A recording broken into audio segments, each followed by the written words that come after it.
Monsieur le Premier ministre, les licenciements et les faillites se multiplient et les principales victimes, ce sont bien entendu nos travailleurs qui sont doublement punis.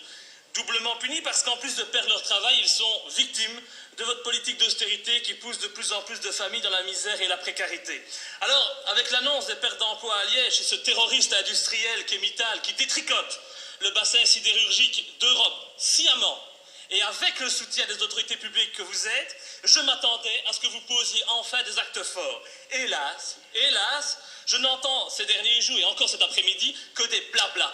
Du blabla dont le but est d'endormir les travailleurs pour mieux faire passer la pilule. Et je sais comment fonctionne la politique, il ne faut pas me l'apprendre et je ne suis pas dupe.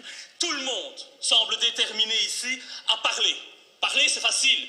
Mais pour agir, là, c'est véritablement autre chose. Alors, comme vous semblez manquer d'idées intelligentes, moi je vais vous en proposer une. Une qui est même soutenue, et la gauche va être contente, même soutenue par le syndicat de gauche, la FGTB. Je ne sais pas si vous voyez encore très bien ce que c'est, monsieur Di Rupo, la FGTB. Bon, ben, nous le savons, j'espère quand même pour vous, la dette publique s'élève à 100% du PIB. Pour payer les intérêts de cette dette, l'État dépense plus de 200 milliards d'euros par an. Alors, bien entendu, cet argent est prélevé sur la qualité de vie des Belges. On réduit les salaires, on réduit le pouvoir d'achat, on fait la chasse aux chômeurs, on réduit les services publics, on met en danger les pensions et les soins de santé, bref, on enfonce toujours un peu plus la tête des citoyens sous l'eau. Et ces citoyens ne sont pourtant pas responsables de cette dette. Parce que depuis 30 ans, vous le savez très bien, les dépenses publiques sont stables. Et donc la dette ne doit son augmentation qu'à vos erreurs et à vos mauvais choix.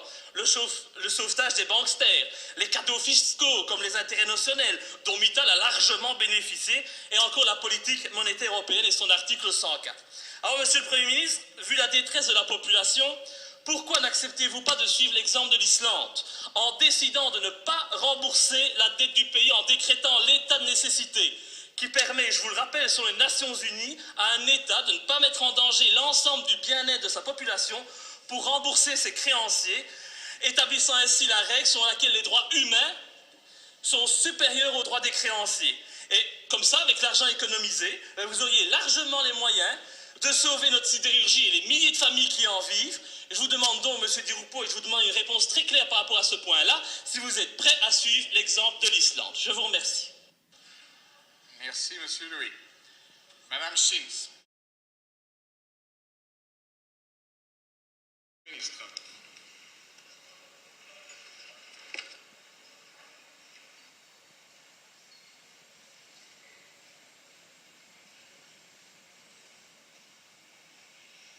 Monsieur le Président, chers collègues, d'abord, je tiens à remercier la quasi-totalité de nos collègues pour à la fois la pertinence et la teneur des propos qu'ils viennent de tenir.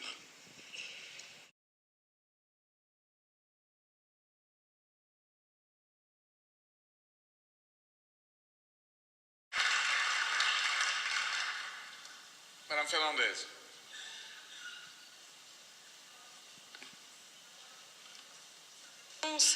Merci. Et lui dire que comme lui, le groupe socialiste n'accepte pas la fermeture et sera donc aux côtés du gouvernement pour explorer toutes les pistes pour un plan industriel alternatif. Nous nous réjouissons aussi que votre volonté soit de faire évoluer la loi Renault pour que demain elle puisse aussi prendre en compte de réelles alternatives aux restructurations. Quelques minutes avant le début de l'Assemblée, nous nous entretenions avec les représentants syndicaux qui nous faisaient part de leur inquiétude pour demain et pour d'autres fermetures qui viendraient dans le sillage de celle-ci. Je voudrais amener chacune et chacun à ses responsabilités et rappeler à certains de mes collègues qui aiment aller faire du bruit à la tribune qu'il y a sur la table des propositions de loi qui pourraient, si pas empêcher, limiter ce genre d'annonce de fermeture et de conséquences dramatiques pour les travailleurs. Mais travaillez en commission, monsieur. Eh bien, soutenez, eh bien, venez. Louis, et donc, j'invite. Non, monsieur. Si vous vous sentez... Il n'y a que celui qui se sent visé qui se gratte. Non. Allez. Vous n'êtes pas... Oui. Monsieur, lui... Un monsieur, peu de galanterie aussi. Il y a 1300 familles qui ne savent pas le soir de quoi sera fait demain. Est-ce que vous croyez que c'est correct d'utiliser la situation comme vous le faites? Et donc, je vous appelle, vous, l'ensemble des parlementaires, à soutenir les propositions qui sont sur la table. Merci, Madame Fernandez. Madame Mevrouw Kieptier.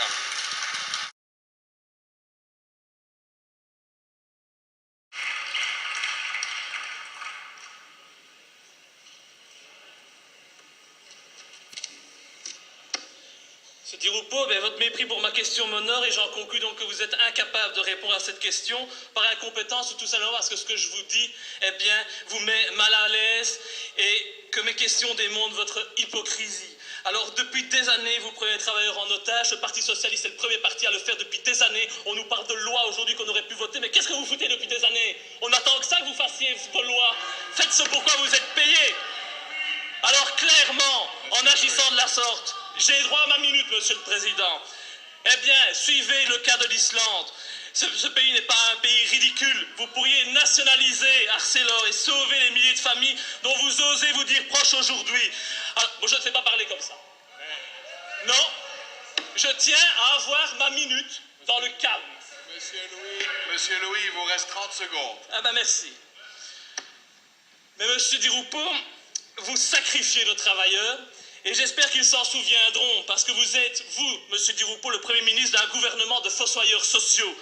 Et en Islande, grâce à la révolte populaire, eh bien, l'Islande n'a pas payé ses dettes. On lui a prédit les pires malheurs. Mais que se passe-t-il aujourd'hui? L'Islande, selon les prévisions du FMI, a le meilleur taux de croissance en 2013. Et le FMI a même félicité l'Islande pour ses résultats annuels, alors que, tenez-vous bien, l'Islande fait tout l'inverse de ce que le FMI conseille. C'est fini. J'avais pas fini, mais c'est pas grave. Mais moi, c'est vous dire que vous avez fini. Voilà, c'est comme ça. Madame Sims.